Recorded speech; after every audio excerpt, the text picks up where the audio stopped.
our first of, no doubt, very many conversations on the transformative technology of our time. Good to see so many of you here. I gather this is one of the hottest tickets this bright and early, so we've got the crowds in, and I'm not surprised. AI is pretty much on every panel, on every shop front, on the promenade. There's nothing that anybody else wants to talk to, and rightly so. It is the transformative technology of our time. Is it the steam engine of the fourth industrial revolution, as the WEF says? Is it the printing press? That's another analogy I've heard, or even fire. What is it? What is its impact going to be? How do we harness the opportunities? How do we guard against the risks? Just a small subject we're going to talk about. With a terrific group of individuals from all parts of the world and parts of government and the economy. And just nobody really needs any introduction, but very briefly, next to me is Senator Mike Rounds from South Dakota. Welcome. Next to him, Minister Olama, Sultan Olama from the UAE. Next to him, Julie Sweet, a Davos doyen, if I may say so, Chairman and Chief Executive Officer of Accenture. Next to her, Arvind Krishna, Chairman and CEO of IBM. And last but absolutely not least, Cristiano Amon, President and Chief Executive Officer of Qualcomm. So you have a huge amount of expertise on this panel.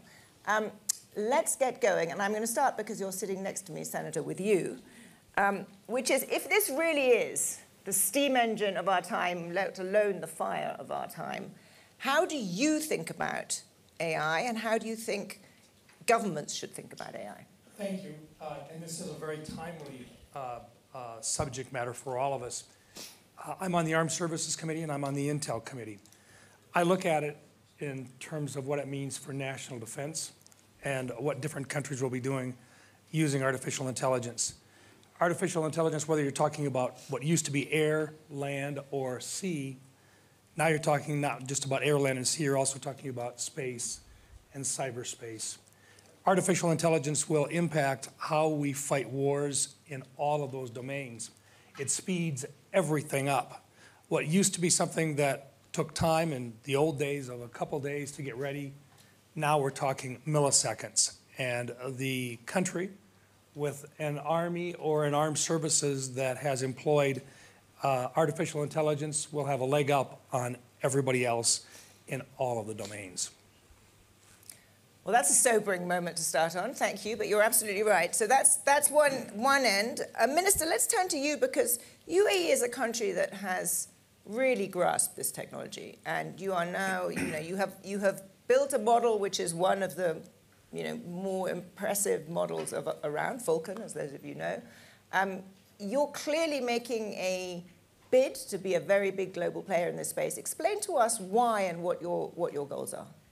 I think if we look at the title of this session, whether it's the steam engine or the printing press or electricity or fire, AI has elements of each and every single revolutionary technology that humanity has embraced in the past and has used to actually leapfrog and develop.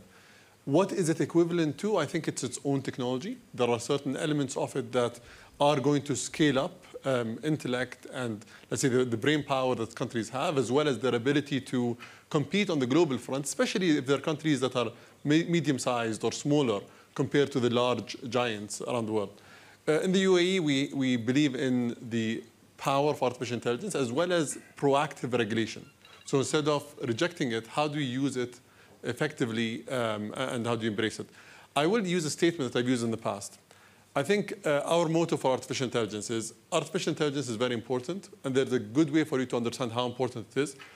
There's no dictionary in the world that can tell you the difference between the word complete and finished. But there's a way for you to understand it. If you use and embrace artificial intelligence, you will be complete.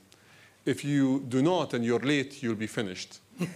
And if you reject it altogether, you will be completely finished. Is that from ChatGPT or from you? No, from me. It's HI, not AI. That's pretty good. I'm going to copy that. That's excellent. Writing it down. Julie, we've had the important national security perspective. We've had the complete or finished or both. Tell us, when you look around, when you talk to your clients, when you see, where do you think the adoption is fastest? Where is the most difference being made fastest? Well, it's interesting because a year ago, actually everyone was talking about it at this, but it was all about how cool someone could write your speech, right?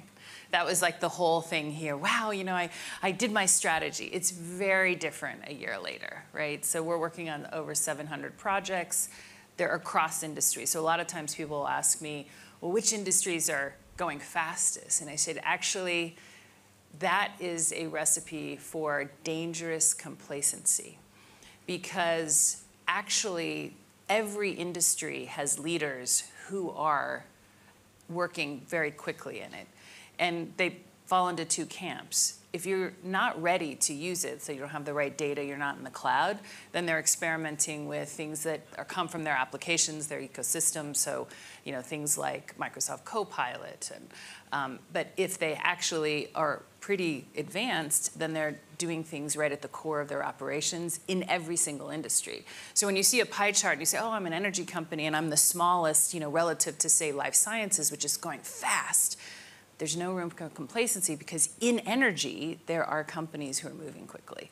So I think, you know, the test for me in terms of why is this so, you know, so important is that in the last 30 years, I can't remember a single technology where I could stand in front of a CEO, put up, yes, we still use slides, something that showed every part of the enterprise and a material impact with credibility, where someone would say, you're crazy. No one says we're crazy. That is very different, and so there isn't an area, there's not an industry that's not going to be impacted, and we'll get into what does it mean to win. I was going to ask you this, but actually I'm going to move on and ask Arvind this question, which is, I'm sure you agree with everything that Julie said, that every industry is being impacted. Just talk us through, let's look at it via tasks, perhaps, or approaches, because I hear coding is the area that is really being impacted most right now. Beyond that, what are the next tasks, business processes? Is it customer relations? Which elements of the kind of overall business are going to be most affected? Yeah. So first, it's great to be here, and Zanny, thanks for the question. You got to start with overall productivity. Artificial intelligence, today's form, is going to generate $4 trillion of annual productivity before the end of the decade. That is incredible economic competitiveness for companies and nations, hence the excitement. And those who embrace it, I completely agree with the minister and the senator, are going to be advantaged forever. Okay, so then you say which tasks? Absolutely, coding is one. We can see 20, 30, 40% productivity for a programmer who embraces AI as opposed to one who doesn't. Customer service of all kinds, whether you're writing emails back, whether you're answering phone calls, whether you're trying to answer really tough questions, all the way to people call in with tough problems, and can you get them through those quicker with a higher satisfaction than without using artificial intelligence. So a whole wide area in customer service. And then there is this wide, to build on what Julie just said, there's this wide area I'll call digital labor. Can you help make your accounts receivable? Can you help make your HR function? Can you help make your finance function? Can you help make invoicing, contracting, supply chain, ordering? As you go into each of these, it is not necessarily job displacement, but it is absolutely an impact. If you embrace AI, you're going to make yourself a lot more productive. If you do not, then probably I agree with the minister, you're going to find that you may not have a job. So you've got to embrace it. And as you go across these areas, and it is here and now, this is not 2-3 years out. You got to get going now. So you've got to embrace it or you'll be finished, but we'll get to the how and what governments do. But Christiana, let's just ask with you, from the perspective of the technology itself, what is going to be needed to accelerate the pace? Because quite often we have sort of hype moments about a technology. We think it's going to change the world, and then actually it takes longer. Diffusion takes longer than we think. What is it is that going to happen this time, and what needs to be the case for it to happen fast? No, this is a great question. Look, one way to look at this, the reason we see this explosion of AI and Gen AI is really enabled by the ability that you have now access to data and computing power. Really, at the end of the day, AI is a different way to write software, and an AI processing is going to be the next way of doing computing. And I think what we are seeing right now is this is developing at a very fast pace. It started in the data center and will continue to grow in the data center, but it's going everywhere. I like to describe it, if you think about the history of computing, and the best example about the power of distributing computing is you have a computer in the palm of your hand right now, which is a smartphone, to fundamentally change society, and that is also going to be true how you're thinking about AI. And I think that's some of the things we do. Our job has been how we can create incredible amount of processing power that we can put on every device. We can put it on your phone, you can put it on your PC, you can put it on your car, and then you can run this everywhere. You can run this on industry, you can run this on building, smart power boxes. You can run this on a meter, you can run this on a manufacturing equipment. And I think that is what's going to bring AI to scale.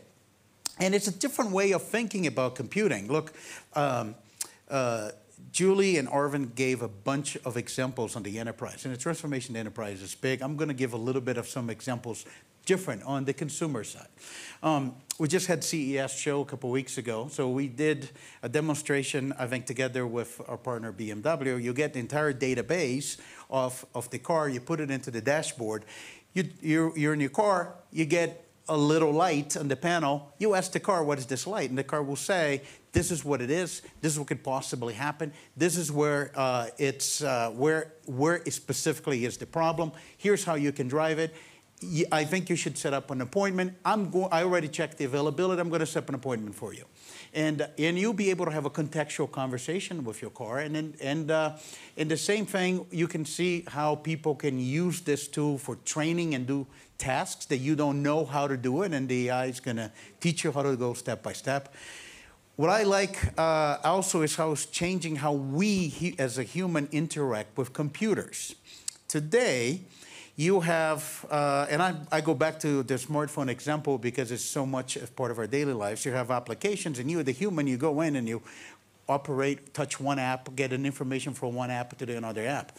Now you have this engine that is running every time, is running and is processing all the data in your phone, is your own data, stays in your phone, and it's going to try to predict your every move. It's going to be an assistant for everything. And you're going to see the conversation that Arvind just mentioned about the productivity increases when you're doing your job. It's going to be productivity increases on everything. How you communicate and text between people, how you schedule meetings, how to get access to information. And I think we're just at the very beginning. I will end by saying it was fascinating. I go back to what Julie said. About a year ago, and we're kind of showing the art of possible, like we can run large language models on the phone, and we have people talking to us about tens of use cases, some ideas. Right now, a year later, we're starting to see thousands, and I think that's the speed of development. It's a revolution, and I agree with the senator. I think it's a great opportunity for innovation and technology leadership. So, Senator, I was watching you having the same reaction that I was when we were hearing that we're going to start talking to our car, which you can to some cars already a little bit. But you hear this incredible description about how the world is going to change. You are in the US Senate. How do you and your fellow senators prepare for this? I mean, I know you're having briefings, there's a lot of conversations, but how do you think about what legal, regulatory framework, what do you need to do to get ready for this? Well, to begin with, we looked at it, and we actually had a blue ribbon commission, Arvind was part of it, for our national defense. And in it, they laid out all of the different areas that it would impact our national defense. But as we went through it, there were classified portions of it that were not available to the public. Some of us had the opportunity to look at it. And as I went through that, I was really enamored by the really good things that could happen with regard to healthcare, and at the same time, the very serious issues that we confront in national defense, and then also what this will do to our economy as well, and the changes in the economy. When we got together as a group of senators, and by the way, I know everybody thinks that if you're Republican and Democrat, you don't talk to one another. It's not true in the Senate. We actually get along very well. We go out to dinner together. We work together. Chuck Schumer, who is the majority leader in the Senate, is a Democrat. I'm a Republican. He actually asked if we would join with him and two other members to do a bipartisan approach on looking at how we integrate AI. And we started out with 9 information seminars for members of the Senate and the folks that really do all the work, and that's our staffs. But we got together, we basically said, we want to bring in the best and the brightest, and we had folks come in and literally visit with us about what they saw as impacts of AI from their perspective. And we had tons of different approaches, and since we were doing it behind closed doors, they spoke very candidly, some of them agreeing, some of them disagreeing, but giving us lots of information about the concerns they had. What about patents? What about copyrights? How do we incorporate the use of AI and protect the innovators? But how do we also incorporate what AI will do to help them? How do we regulate it, but at the same time incentivize so that AI development will not slow down with regards to area of healthcare? We believe that it will be transformational in healthcare. We think the vast majority of the American public will buy into AI because of what they will see in the quality of life that can be improved as AI is integrated into healthcare. If we can do those types of things, then we can truly make a difference in not just the bad things that AI could be a part of, but rather the good things that it brings as well will far outweigh the bad. If we do this correctly, we learn correctly, we provide incentives for AI development. And once again, in a competitive area, the United States is going to do their best to stay at the top of the competitive brackets, but also that we not harm our own citizens with unbridled AI that does not have appropriate regulatory oversight. So.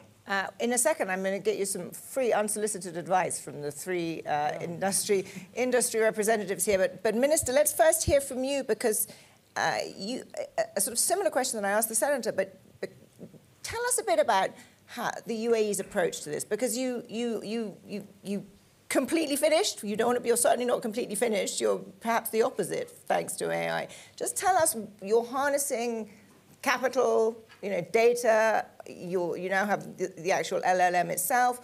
What's your strategy for ensuring that your country is benefiting and is at the forefront of this new technology? I think when it comes to artificial intelligence, the technology itself is at a disadvantage compared to any other technology that humanity has gone through in the past.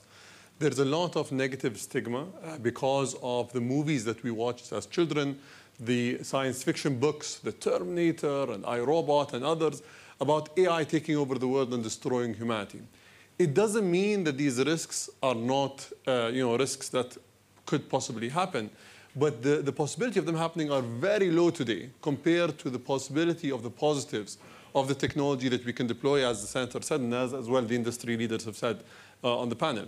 In the UAE, we look at AI with, let's say, 2 views. First is we need to be a responsible AI nation. So our motto for deploying AI is building a responsible artificial intelligence nation, which spells out BRAIN. The second is we believe that there's a lot of ignorance when it comes to the technology, especially in government.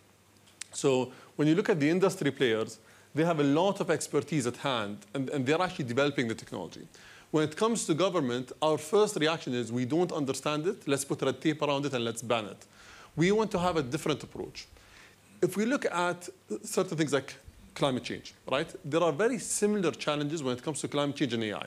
It's a matter of time, it crosses borders, and there's a lot of different things that we need to do, and we don't have the human capacity to do it. So we need to deploy AI to combat climate change, and we also need to deploy technology to combat the risk of AI and the use of AI as well. So what we believe is, in the UAE, first, we're going to deploy AI in things like, for example, oil and gas, combating climate, in, let's say, trying to minimize traffic and hindrance on quality of life, things that are non-controversial, that improve quality of life positively, and then work with our partners like the US and other countries around the world to ensure that the negative ramifications of the technology can be combated, because they will cross borders, and it's only a matter of time before we have a catastrophe. Why did you decide that as a country you needed to have your own AI capability? Why didn't you just, go to OpenAI or So we are working with the likes of OpenAI and IBM and many other partners that are on this panel and others as well. But the fact of the matter is you are always dependent on these players if you have 100% of your capabilities, your technological capabilities coming from them. The other thing is we have a lot to add. Think about the UAE. We have 200 nationalities living in a densely populated set of cities, which makes our data set quite unique, which will allow the AI capabilities that we develop to be truly global, especially in healthcare, especially in certain things where today there is a lack globally. The second is we have cutting-edge infrastructure, which allows the velocity of data that comes in to be used very quickly and for us to actually deploy much faster than others. And our regulatory regime allows for us to move much quicker than countries that have, let's say, more bureaucracy, all right? So we can bring a lot to the table. Why don't we help work with our partners, but at the same time provide value to them by having our own capabilities, and then try to leapfrog as a country and work together? So it's a leapfrog opportunity for you too. Julie, the Senator talked about how it was important to get the regulation right. Let's offer the Senator some advice on what areas and where you think, having seen this technology and seen your clients think about it, where would you advise the Senator that the Senate should focus and not focus? Well, I'd probably take a step back and start with what the minister said is, when the leaders don't understand it, they just try to regulate it, right? So whether you're a government or a company, the single biggest differentiator between whether you're will succeed or not is your leadership. Do you actually really understand the technology? And that is very different than prior technology revolutions, where yes, most C-suites today understand their business is a technology business, but you actually have to understand it at a very deep level, because it's not, there are a million use cases, as Cristiano said. There's stacks. There's a lot of great videos, but you have to operationalize it. And when you operationalize it, you certainly have to do it in a responsible way. Like, let's remember, there wasn't a responsible PC or responsible cloud. There's responsible AI for a reason, right? And so I think whether you're a government or a company, an education and actually understanding it so you can make the choices and learn actually how to operationalize it. And my passion is around talent, because this will be a great technology if we can bring people along the journey, and we have to be able to reskill them. And we will not be able to reskill unless we think very differently about talent, both as a government and as a company. And we spend a lot of time, not because it just drives our business or that, but because fundamentally it's very basic. Well-paying jobs for people solve a lot of problems. And AI will create a lot of new jobs, but you won't be able to take the current people and put them in the jobs unless you partner together, government and companies, on reskilling. So we're going to come to skill in a second and what kind of skills people will need to thrive in this world. But one question for you first. You talked about the C-suite and whether CEOs are prepared and understand this technology. And in fact, I may ask the other two of you too. When you talk to your clients, like, what overall level of understanding is there? I mean, does the average CEO, and there are many of them here, really understand this technology? Do they know it's big and they need to do something about it? What's the level of understanding, do you think? I think there's a level of understanding that they need to learn more. We have 150 people signed up here to do workshops, not attend panels, because they understand they have to know more. But right now, you've got a lot of focus on the value, a lot of focus on the talent. The C-suite needs to understand better the actual technology, and we are seeing them do the work. So I don't think there's a gap in belief, but this is still really, really early, right? And it's going to take a while, but it's moving fast. Arvind, would you agree with that? It's moving really, really fast. You would say that this technology is moving at about 10 times the pace of the previous big one. If I look at it, semiconductors, internet, AI, I would put it kind of in that category. And if you look at the rate and pace, it is incredible. But if you sort of step back, go back to the point that the minister and the senator made, how do you put guardrails while allowing innovation to happen? That's kind of the dilemma. Because if you just put guardrails, that's bureaucracy, that's red tape. So how do you allow innovation to happen? And the advice that I would give is, it's really hard to kind of regulate the technology itself. Because if you do that, innovation stops. So regulate the use cases. So the more risky the use case, the more regulation there should be. That's an approach that can be taken and has been taken in prior technologies. 2, hold the developers of these models accountable from a legal sense. So if they are misusing data or misusing something or letting it get applied badly, hold the developers accountable from a legal sense. And 3, because it is an economic advantage, foster an open ecosystem, not a closed ecosystem. If you can kind of get regulation that allows for those 3, then I think you're going to satisfy industry, but you're going to give the guardrails that both the senator and the minister asked for. And you mean an open international ecosystem or an open national ecosystem? I think that this is where people get very confused. Can you tell me a digital technology that you can keep to inside a physical boundary? The two things are well, this is where I mean, the senator might disagree here, because some of what the US is doing with its chip export. A chip is a physical good. It's a physical good, but it is designed, part of the goal of this is to prevent acceleration in this area.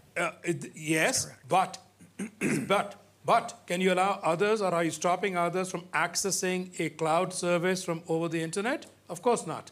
So if you're going to allow digital technologies, you're going to allow them.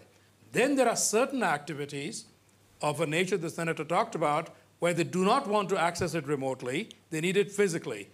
Other than military purposes, there's very few you can think about that require that level of physical locality. So I think it actually satisfies both. But digital technologies are really hard to contain to a border. Christiana, I'm going to come to you in just a second, but I want to go back to the senator here, because this is a really interesting one, because the US is, in effect, using a physical means to try and control the development of digital capabilities. It is, with the chip. It is so sensitive to us that we remain a leader in terms of the high-speed technology available in the most advanced chips, that we measure our spread from us versus our near-peer adversaries in a technology period of months. How many months ahead do we believe we are in the development of AI capabilities?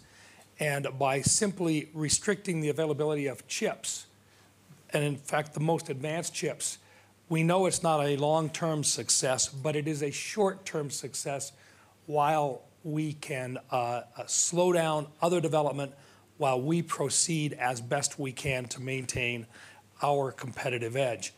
Other areas, networking is one area that we have a real advantage. And it's one that we can never allow ourselves to be in second place on. And so that's the reason why we do have the restrictions on it. We know it's not a long-term fix, but it gave us a few more months in terms of our technology edge. Christiana, you in some ways, you're impacted by this too. Do you agree with the senator that these kinds of fixes are short-term ones buying the US time? Look, at the present moment, we're not impacted because we're not focused on the data center. We're really focused on building that capability to phones, to PCs, to industrial devices, to cars, and everything that is happening outside the data center. Look, our expertise is not on national security. We're really focused on building computing technologies. What I will say is this technology is very broad, it's very pervasive, and it's going to have long-lasting applications. I tend to agree with the senator. Over time, we'll see this technology everywhere. But I want to go back to some of the two topics you brought it up. One was the regulatory framework, and the other one is the speed of this technology within the enterprises. There was a lot of discussion about responsible AI and guardrails. I want to maybe talk about something else and touch on one of the things that the senator mentioned. The respect of intellectual property is very important for you to have an innovation company. The United States benefited from that. Europe benefited from that. As a company who just really focused on this, I think 2023, we were the #1 company in the United States in patent applications. I think Arvin was a very close second as well, because it's both companies is based on innovation. And this is a novel area when you think about the role of patents and the and AI. So what the senator mentioned is extremely important. How can we can protect the value of human invention and intellectual property as we enter into this new world? Because at the end of the day, we wanted to maintain the innovation-based economy that is extremely important. The other point on the regulatory framework is something that Arvind mentioned. And I can't emphasize enough the importance of keeping the platforms open. And that is a very important topic, because what AI is doing, and as I mentioned before, is the new computing platform, and is disaggregating different systems. You can run an AI on a phone, and you can go to an application on the phone, or you can go to the cloud. It doesn't matter. So it's not about one closed ecosystem, it's about open ecosystem. And this whole conversation that we had about CEOs looking at this technology as a necessity for their companies to stay competitive, we need to make sure that everybody has the right to innovate, and not just few companies have the right to innovate. So the importance of keeping the platforms open, it's a very important step in the regulatory. And I will just finish my point on your question about how fast the CEOs are reacting to this. I think Julie mentioned on this, Arvind mentioned on this. I think the overall industry understood before AI, before this whole conversation on Gen AI, that digital transformation is going to be required in every industry. Gen AI is just accelerating that. It's just accelerating that by a lot. I think there was a recognition in the industry that I need to be digital. Now with Gen AI, it's a necessity, and there's now the understanding between I'm going to be in business or not going to be in business. That's a positive thing, and I think it's going to drive a lot of development growth in innovation in the industry. Well, I would, as a media organization, absolutely second you on the importance of IP and copyright in this. I mean, this will be and you mentioned it yourself, Senator, too, this will be a big issue. I want to do one more round with you guys, and then I'm going to hopefully get some time for a couple of questions from the floor. But Julie, you mentioned skills, what skills people will need. I remember moderating panels like this when we didn't talk about generative AI, but we did talk about the digital transformation and what skills would be needed in the digital transformation. Let's kind of update that conversation now. And okay, now we're going to, in a world of generative AI, it's all coming much faster. You know, those of us who have kids, young adults, there's a lot of questions. What kind of skills do you need to thrive in this world? You must think about it, Minister, from a government perspective. When you're thinking about what do you want your young UAE citizens to be learning, what kind of skills do you want them to have to thrive in the next decades in this world? Absolutely. I remember attending a panel in Davos a few years ago where they said, if you don't learn how to code, you're finished. And today, in hindsight, we discovered that ChatGPT and many of these tools can actually do that for you. I think the only constant is change. And we need to build a populace that is able to adapt to change, that's able to embrace technologies, and that's able to also always be agile and have a robust set of skill sets and be curious about the future. What we did in the UAE, so just quickly to touch upon some of the things that we did. The first is to combat ignorance in the government. We launched a program with the University of Oxford where we train senior government officials to understand what artificial intelligence is, what ethics of AI are, how do you use it responsibly, what is good and bad use cases as well. We have over 400 officials across the government of the UAE that have graduated from this program that are today leading the charge. So, we have more awareness in the government. We launched another program, which is on the 29th of October of every year. We have a day that we celebrate technology and coding and AI and all these tools. So we said there are two ways for us to teach people about artificial intelligence. Either do a pull approach, tell them come to this hall and we do a seminar on artificial intelligence, or to do a push approach. So on that day, every single person in the UAE gets an SMS on their phone that says technology and artificial intelligence is the future. Start your journey to understand what the future is and how you can play a role in it. Click the link. They click the link, they write a line of code, and they understand how easy it is, and then they can create a journey towards actually learning what artificial intelligence is, how it's impacting their lives, if they're going to be an architect, a doctor, even just a normal citizen, what AI is going to do for them. And over 180,000 people in a country that is not very big have actually gone through that journey. And the numbers are just snowballing into bigger numbers. The final thing we did was we actually deployed AI education within our schooling. So from grade 5 onwards, people learn how to code. from grade 9 onwards, kids in schools actually learn what artificial intelligence is, what are the ethics of it, and they also understand whatever their career path is going to be, how AI is going to affect it. Wow. Senator, what do you think? SMSs to every citizen of the United States? Look, what they're doing is phenomenal, and they're in a position to be able to do it very, very rapidly. We can't do that in the United States, but we can be open to innovation, and we can be inviting. One of the challenges that we have right now is immigration.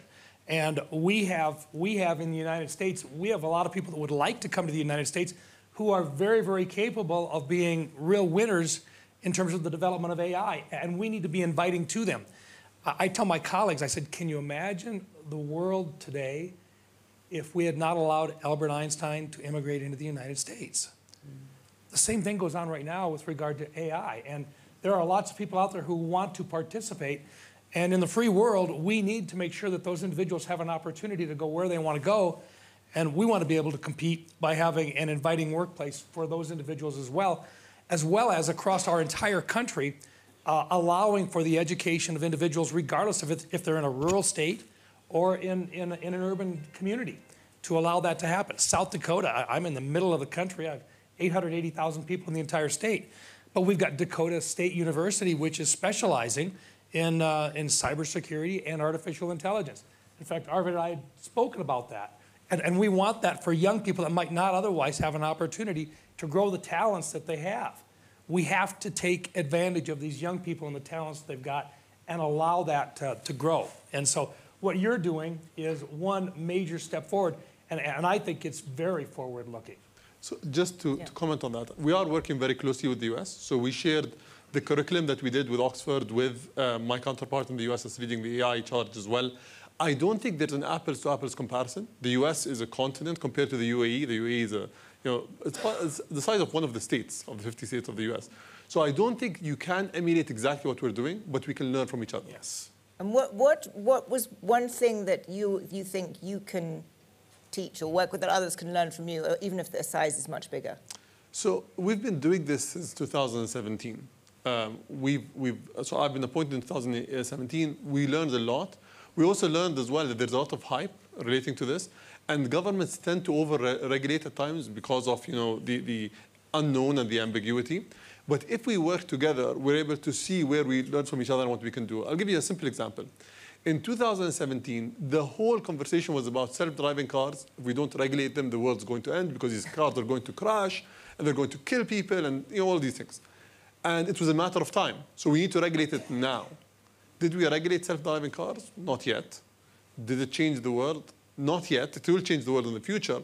But the goalpost keeps moving. And governments lose interest very quickly. We need to ensure that we actually follow through in what we want. And second, that we don't jump into the hype, but we actually look at what responsible regulation means, what responsible deployment means, and how we can do this together collectively. Because I don't think a single country can get it right on its own. That's really interesting. Julie, you mentioned skills, you brought it up.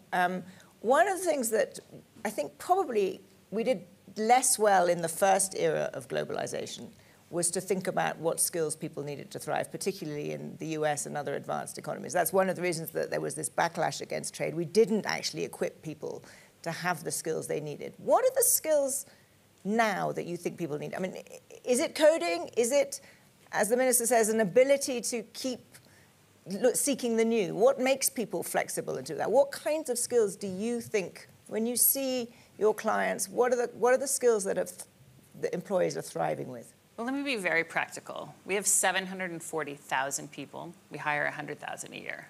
We ask one question to every person, regardless of whether you're a coder or you're a strategist or you're a doctor or you're working in HR. We ask one interview question to everyone. We say, what have you learned in the last 6 months? We don't care if it's how to bake a cake, but we have to have people who like to learn. And that question is incredibly insightful, because what you're teaching in 2017 about AI is really different. In 2019, we had 500,000 people We started a program called TQ. We said whether you worked in HR, a strategist in the mailroom, you had to have certain basic technology skills. You had to know what cloud was. You had to know what AI was. You had to know what an agile organization are. So this is basic digital literacy that every company has to have, every person.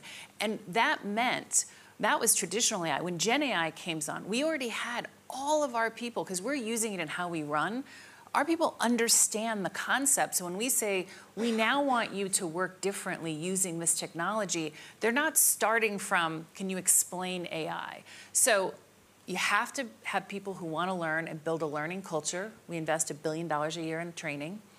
And you have to be willing, as a part of that, to upskill, because people in our workforce have not received this training in their education. And then finally, we have to partner with governments to change basic education. It's not going to help now, but we need to think 10, 20, 30 years ahead. And education in every country where a global company has to change. The UAE, that's something that we can learn from the UAE. Arvind, what have you learned in the last 6 months? It's a great question. I'm going to ask everyone this. So the reason that we get this question on AI more than other technologies is it impacts rooms like this. It is the first technology that goes after white-collar work, or what I will call the lower half of cognitive work. All right, so if you acknowledge that, it's not a particular domain skill. I completely agree with Julie. It doesn't matter whether you're a physicist, a mathematician, a computer scientist, a doctor, a writer.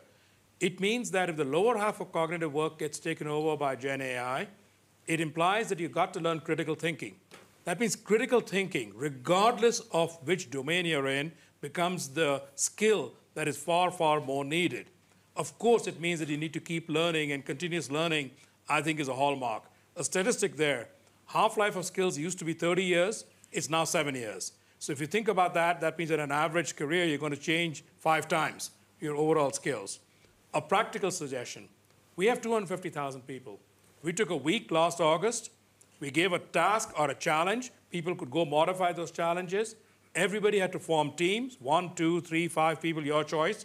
Go use our generative AI platform to go see how far you can go, have a competition, as a result of which 160,000 people came out well-trained at the end of a week, but in a fun exercise. I think every company, every organization can do something like that, and it gets your people hands-on experience on a task that they care about. I think that those are simple observations which you can do, but which get the workforce trained and then comfortable as opposed to fearing the technologies. Cristiano, the last word is yours. What skills do you think people should focus on? Look, I think as Arvind mentioned, everything that is a repetitive task, it's a task that it's very easy to predict, as you process data. AI will be able to do that and help you. So I think people need to really focus on how they can remain creative, how they can remain focused on what the human can do, which it's going to be driving innovation, and how the people can be ready to embrace those technologies so they can be more efficient. Because at the end of the day, it's not about you going to, let's just thinking about generation of code. It's not about you're just going to have less people. The key thing is you can do a lot more with the people you have. And I think that's what this bright future is enabled by this technology. Computing and the evolution of computing we have seen is not bad. Like if you just look at how much technology so far have a big role in democratizing technology and making it accessible. One of the things we're doing about trying to bring AI to every single device is really to democratize the technology, and I think that's a great opportunity. Unfortunately, I'm going to get into terrible trouble if I open to questions because we've only got 1 minute left, so I'm not, so forgive me. But I am going to end by asking you all to say whether you agree with the premise of this whole session, which is that AI is the steam engine of the fourth industrial revolution. I mean, is it that scale of technology? Where are you in the, it's, fire at the most transformative to, the tractor perhaps at the least? I mean, where are you in that scale, Julie? Yes, it is the steam engine. It is the steam engine. Absolutely. Minister? Yes, but even more so. So it's not, this time it's not hype. It's not like, It's not hype. It's not one self-driving technology, cars. right? It's a field of computer science. So the hype is on certain use cases. Yeah, but the actual computer science of them. Senator, is this When the you- most transformative thing you've ever seen? When you see cancers being cured, when you see Parkinson's and Alzheimer's being cured or significantly reduced, then people will start to understand just how changing, life-changing this is. Yes, this is like the steam engine. Cristiano? Yes, I agree. It's like electricity. It's like electricity. Arvind? Absolutely. Steam engine is a great example. That is a place to end on. This is not hype. Even by Davos standards, this is not hype. This is real. And we've learned a lot about it. Thank you all very much. Thank you.